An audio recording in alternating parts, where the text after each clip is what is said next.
Translation and purport by His Divine Grace, A.C. Bhakti Rasamrita Swami, Srila Prabhupada.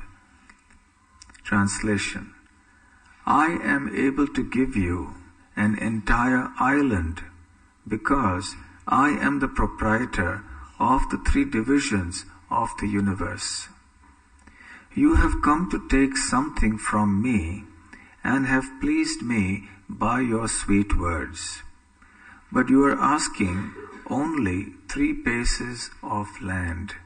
Therefore, you are not very intelligent. Purport. According to Vedic understanding, the entire universe is regarded as an ocean of space. In that ocean, there are innumerable planets, and each planet is called a dvipa or island. When approached by Lord Vamanadeva, Bali Maharaj was actually in possession of all the dvipas or islands in space. Bali Maharaj was very pleased to see the features of Vamanadeva and was ready to give him as much land as he could ask. But because Lord Vamanadeva asked only 3 paces of land, Bali Maharaj considered him not very intelligent. Om Ajnana Timirandhasya Jnananjana Shalakaya Chakshurunmilitam Yena Tasmai Shri Gurave Namaha Shri Chaitanya Manobhishtam Sthapitam Yena Bhutale Swayam Rupa Kada Mahyam Dadati Svapadantikam Vandeham Shri Guru Shri Yutapada Kamalam Shri Gurun Vaishnavamscha Shri Rupam Sagrajatam Sahagana Raghunathanvitam Tam Sajivam Sadvaitam Savadutam Parijana Sahitam Krishna Chaitanya Devam Shri Radha Krishna Padang Sahagana Lalita Shri Vishakhanvitamscha Nama Om Vishnu Padaya Krishna Presthaya Bhutale Srimate Bhakti Vedanta Swamin Niti Namine Namaste Saraswate Deve Gauravani Pracharine Nirvishesha Shunyavadi Paschatya Deshatarine Vancha Kalpatarubhyascha Kripa Sindhubhya Evacha Patitanam Pavanebhyo Vaishnavebhyo Namo Namaha Jai Shri Krishna Chaitanya Prabhu Nityananda Shri Advaita Gadadhara Shivasadi Gaura Bhakta Vrinda Hare Krishna Krishna Krishna Hare Hare Hare Rama Rama Rama Hare Hare. Hare Krishna. Lord Vamanadeva has come in front of Bali Maharaj. The Lord is in disguise as an ordinary Brahmana boy. Bali Maharaj doesn't recognize him to be the Supreme Lord. Speaking very sweetly, the young Brahmana boy praises Bali Maharaj and his ancestors, his lineage,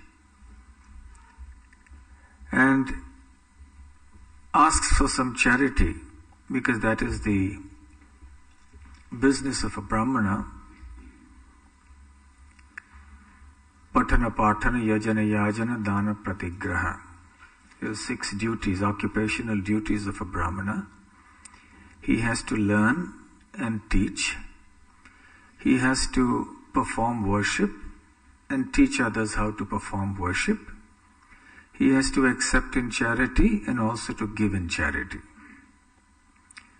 So when a Brahmana comes before a Kshatriya or a king like Bali Maharaj, he accepts charity, because the Brahmanas are not supposed to work for a livelihood.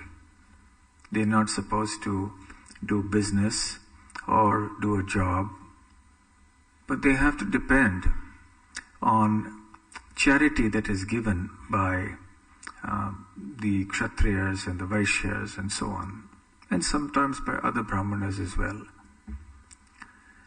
So Bali Maharaj becomes very pleased and says, you can ask me whatever you like.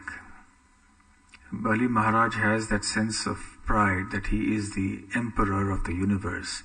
And as Prabhupada clarifies here, that he actually possessed all the dvipas or islands in space. In other words, he possessed all the planets. So imagine how wealthy he was. Here we consider someone wealthy if he has a few $1 billion or something and possesses a small portion of a city. But here is the king of the entire universe practically. And what does Vamanadeva ask him? 3 paces of land. By mundane estimation, this was definitely something unreasonable, unintelligent, and one can't really blame Bali Maharaj for thinking that this Brahmana boy was unintelligent. After all, he didn't know that this was the Supreme Lord directly. For the Supreme Lord, he doesn't need to ask anything. Everything is his property. It is he who gives everything to us. Had Bali Maharaj known at this moment, at this point in time, that this is the Supreme Lord and his 3 paces of land could cover not just the whole universe, but it could be unlimitedly expanded, then he wouldn't have spoken like this. But because he didn't know, he was thinking in ordinary material terms. So quite rightly then, according to that point of view, he considered Vamanadeva's request of 3 paces of land to be unintelligent. And he says, I can give you all the planets in the universe. You could have asked me for 1 planet, or at least a few million cows, some gold and so on. And all you're asking me for is 3 steps of land. And you're just a small boy, so how far will your 3 steps go anyway? So the point is that when we approach somebody to ask for something, we must be intelligent enough to understand what to ask. One must estimate the capacity or the power of the person we are approaching and ask accordingly. One cannot ask somebody something that is more than what he can give us, something that is in excess of his capacity. Similarly, if one approaches someone who has enormous capacity to do something or to give something, and then we ask him only for something very, very nominal, very minimal, that also is not very intelligent. Let's say we go to the wealthiest person on the planet, let's say Bill Gates or whoever it may be, who is the wealthiest person. And let's assume that he was also very favorable to Krishna consciousness. And he's willing to give you anything for propagation of Krishna consciousness. And you go there and ask him, my dear sir, I've come to ask you for some charity in Krishna consciousness because I know that you are very favorable. And he says, yes. He opens his checkbook and he says, yes, just tell me, what would you like? And he's practically willing to give you a blank check. And then you say, sir, I want 10 pence from you. So he said, what? 10 pence? Look, I have a whole blank checkbook here with me. I own billions and billions worth of property and everything. You're asking for 10 pence? But all right, if that's what you ask, here, 10 pence. I could have given you millions of dollars. You could have built beautiful temples. You could have published millions of books and so on. So when you go to the wealthiest of persons, you'd ask him for something commensurate with his capacity. So also it is with Krishna.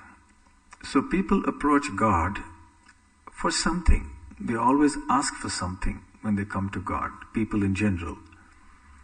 But they do not estimate the power of God, the capacity of God. They do not have an understanding of what it is that the Lord is capable of giving.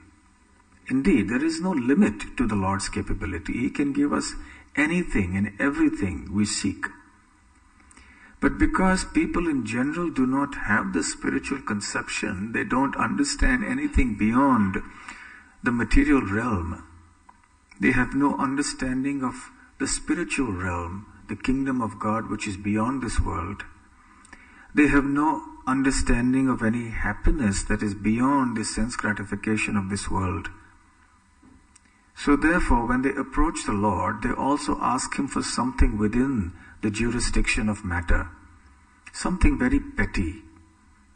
Money, power, prestige, sense enjoyment, lordship, and so on and so forth. So when one comes to the Lord, one should ask Him for something that is ultimate. Everyone ultimately wants to conquer death. No one wants to die. So we can ask Him for immortality. He can give it. In fact, He is the only one who can give it. To approach anyone else for immortality is futile because nobody else is immortal. So the Supreme Lord alone can grant us immortality. Similarly, we want to ask for unlimited bliss, unending bliss. That is not possible in this world. Only Krishna or God can provide us this. So when we go to the Lord for asking something, why should we be content with asking for something that is so puny, so petty, some little thing, some benediction of this world? That's not very intelligent. So when we go to Krishna, who has unlimited capacity to give, He can give us immortal life in His association, eternal bliss, full knowledge. So why should we settle for anything less? It's a bad deal. And all Krishna is asking us is a leaf, a fruit, a flower, and some water offered with devotion. And then we chant His holy names with love and we serve Him. That's all. And Krishna is willing to give us everything in return. He's willing to give us Himself. Tulasi dala matrena jalasya chulukena va vikrinite svamatmanam bhaktebhyo bhaktavatsalaha.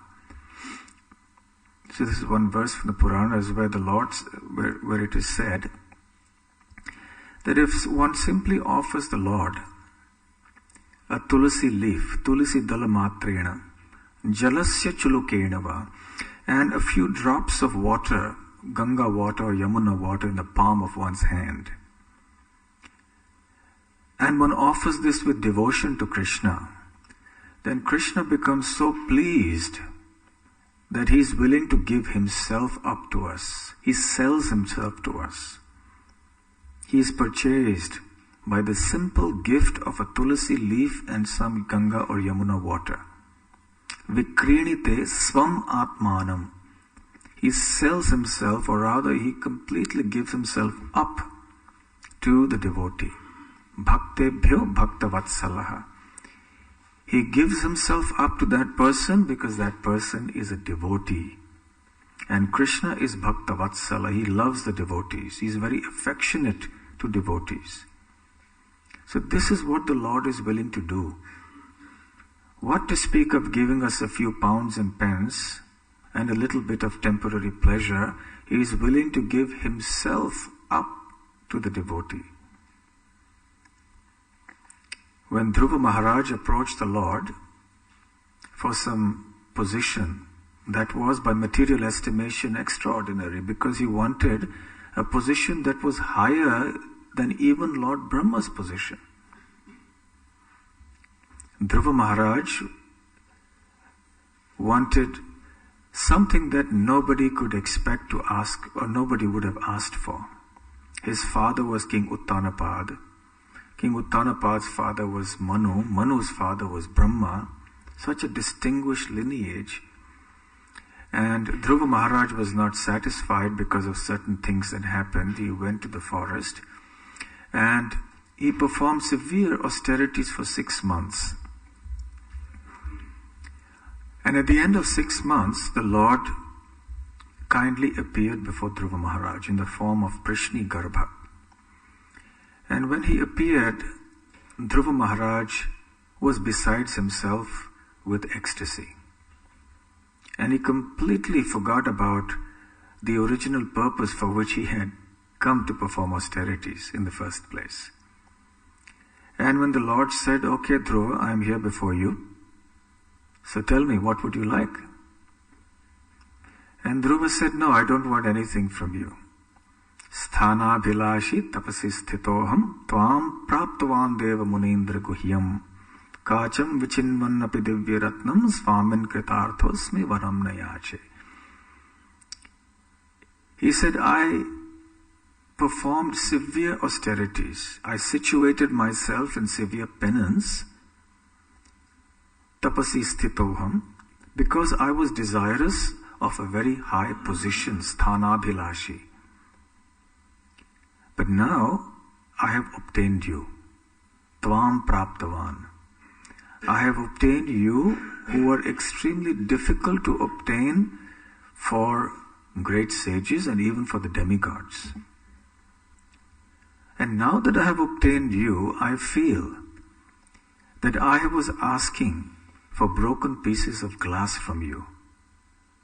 Instead, very kindly, very mercifully, you have awarded me the priceless diamond of your darshan and of love for you. Therefore, I am completely satisfied. Swamin kritarthaha.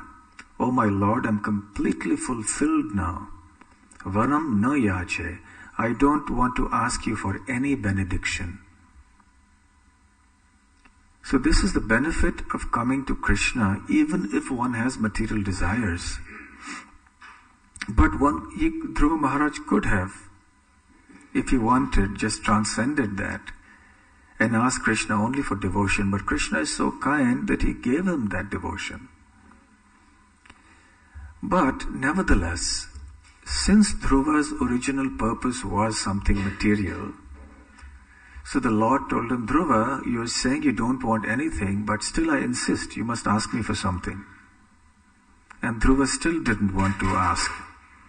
So then of his own accord, the Lord said, "All right, you originally wanted to ask me for a kingdom that is bigger than that of your great-grandfather. But how is that possible? It's not possible. The only way that is possible is if I give you my kingdom. I'll have to make a special planet for you, which is my planet." And then he created Dhruvaloka. He said, "Okay, this is my planet, it's for you." And that's the North Star. So you can see the North Star. Of course, now if it's raining, you can't see it. But at night, if you look up due north, and from the horizon, you estimate an angle that is equal to the latitude of the place you're standing on. So whatever is the latitude of London. What is the latitude of London? How many degrees north is it? General knowledge? Latitude of London? 50 degrees or something? I think it should be about 50. So if you go look due north, and then 50 degrees up like that, then you will spot a very faint star there. That's Dhruvaloka. So Dhruva Maharaj is there. So Krishna gave him a very, very special kingdom. That's like a spiritual planet. That's for you. Because what can I do? I have to fulfill the desires of my devotees. You were asking for something impossible, but because it was not materially possible, but spiritually anything is possible. So I'm giving you this special facility. So that is Krishna's kindness and his mercy. So when Krishna is willing to do so much for us and give everything for us, he is willing to give us his home, his very self, why should we be satisfied with something less? And all Krishna is asking for in return is some love. Of course, the devotee doesn't love Krishna with a selfish motivation like that. But if I love Krishna, I will get this. That may be in the initial stages like Dhruva Maharaj. But gradually one goes beyond that and one loves Krishna selflessly. And this is what actually, ironically, then binds Krishna and makes Krishna say this, that I want to give myself up to my devotees. Srila Prabhupada used to tell this humorous story about this old lady who used to carry, she was very poor, and she would carry these little logs of wood from the forest. She would go every day in the morning to the forest, cut wood, and bring it back to the village marketplace and sell it, and she would earn her livelihood in this way. But as the years went by and she was getting older and older, it was more and more difficult for her to do all these physical tasks. She was bent over with age, she was getting weak with age, and carrying this heavy burden of wood was becoming increasingly difficult. So one day, as the poor lady was walking along, the wood fell off her shoulders because she couldn't carry it any longer. And at that time, the Supreme Lord appeared in front of her. Lo and behold, the Lord appears. And she says, "My dear lady, what do you want? I can fulfill any desire that you have." This lady could have asked the Lord for anything. But because she was so accustomed to thinking in a certain way, she just said, "Oh, please lift this log of wood, this stack of wood, and just keep it on my shoulders again." That's the only thing she could think of asking. Had she been more intelligent, she could have asked, "Please give me a situation where I never again have to work for a livelihood, where I can comfortably sit at home and get my meals provided to me," or something like that. But all she could think of was that the Lord should help, someone should help, and lift that wood and place it back on her shoulder, perhaps the other shoulder. So when we approach the Lord and the Lord says, "Okay, I'm here before you now, what do you want to ask from me?" And we say, "Oh Lord, please give me such and such, that little business deal or business contract, or some little pleasure or enjoyment of this world." So that's not a very intelligent thing to do. It's because we don't understand really what the Lord can give us. What is His position? Another story the Lord similarly said, Prabhupada similarly said in this regard is, there was again this old lady who was in a village. She was illiterate. She wasn't exposed to anything beyond the village. For her, the village was everything. And the big man in the village was the constable. So the constable would go around every day, and everybody in the village respected him and feared him, and he was the big boss for everybody. They didn't know of anything beyond the village constable, because their universe extended to the borders of the village. They had never been outside the village. They didn't understand that there's a larger kingdom, and there are bigger government officials, and ultimately there's a king, and so on. So one time there was some issue in the village, there was a problem. And the district magistrate, who was a high government official, he came to the village and he sorted out some problem. So the lady was very, very pleased with him, and she said, Come, I bless you that you may get the post of the village constable." Because she thought the post of the village constable was the highest. She didn't know anything beyond that. The district magistrate was actually many times higher in position than the constable. Because her vision was limited, so she blessed him to become the village constable. So similarly, we don't understand really what's God's position. And therefore we ask for something that is really very, very insignificant.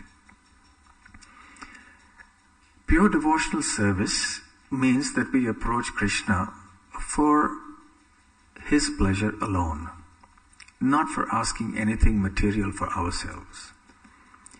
But suppose someone has some material desires, what should he or she do?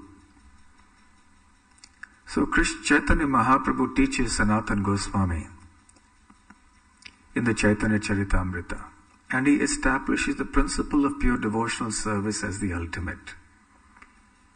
And then he says, what about those then who are bhukti mukti siddhi kami? Bhukti Kami means those who are desirous of sense gratification. Mukti Kami means those who are desirous of liberation. Siddhi Kami means those who are desirous of mystic powers that are obtained through the process of the Ashtanga Yoga. So what about these? So Mahaprabhu, quoting a verse from the Srimad Bhagavatam, says, whatever it may be, whether one is full of material desires, whether one has desire for liberation, or one has no material desires, one should worship Krishna. Akamaha sarvakamova moksha kama udaradhi tivrena bhakti yogena yajeta purusham param. Whether one is akama, without any material desires, or sarvakamova, one is full of material desires, moksha kama, one desires liberation and eventually merging into the impersonal Brahman. Whatever it may be, one should worship Krishna with great intensity, tivrena. Purusham param, param purush, the supreme person Krishna. So whether one has material desires, desires for liberation, or spiritual desires, one should not neglect worshipping Krishna. And Krishnadas Kaviraj Goswami narrates what Mahaprabhu says in the situation that someone who is not a devotee approaches him. Anya kame yodi kare Krishna ra bhajan, na magite hai Krishna tare dhan swacharan. He says, Anya kami. If there is somebody who is desirous of something else, Anya means other, Kami means a person desiring. If a person desires something else and approaches Krishna, Anya Kame Yodi Kare Krishna Bhajan, someone performs Krishna Bhajan. I think we should stop the bell. So if they come to Krishna for some other desires which are not devotional, so Krishna says, Na magiteha Krishna tare dan swacharan. So even though the person doesn't want it, Krishna very kindly gives that worshipper his lotus feet. This is the kindness of Krishna. And why does Krishna give that? Because this person has approached me, Krishna thinks. He could have gone elsewhere. He could have gone to the demigods. He could have done this and that to fulfill his material desires. But he has come to me. So then Kaviraj Goswami paraphrases Krishna's thinking. He says, Krishna kahe, ama bhaje mage vishay sukh, amrita chhadi vishay mage ei bada murkha. So Krishna is speaking now. He said, this person has come to me and he's mage vishay sukh. He's asking for sense gratification, the pleasures of this world.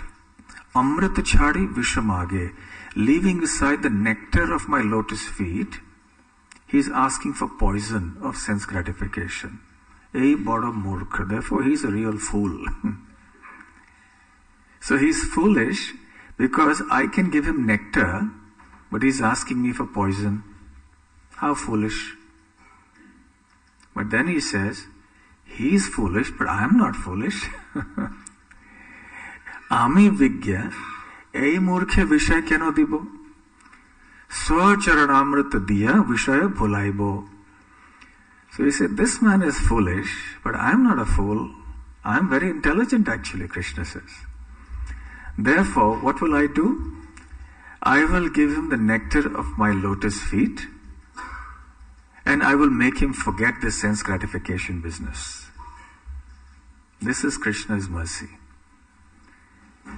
So even if one approaches Krishna for sense gratification, for impersonal liberation, or whatever it may be, if one worships Krishna with intensity, with sincerity, then Krishna will make us forget those other desires. And then it is only the desire to serve Krishna's lotus feet that will blossom in our heart. And Krishna will nourish that and give us the association of pure devotees so that we can also become pure devotees. So this is the mercy of Krishna. This is the benefit of worshipping Krishna. So the most intelligent person worships Krishna without any ulterior motive. And even if one has other desires, still intelligence demands that one should go to Krishna anyway. Then those material desires and non-devotional desires will be eliminated from the heart, and eventually pure devotional service, pure love for Krishna will manifest in our heart by His mercy. So that is the sign of real intelligence, to approach Krishna under all conditions of life. Then we are asking Krishna something that is truly worthy of his position. So Bali Maharaj is now thinking about the Lord like this, that I can give you so many islands, I can give you planets, and you are asking me only for 3 steps of land. And in the next few verses we are going to see how Bali Maharaj was meant to be astounded by the mystic potency of the Lord as He expands His body unlimitedly and then finally bestows mercy upon Bali Maharaj. So we'll stop here. Are there any questions or comments?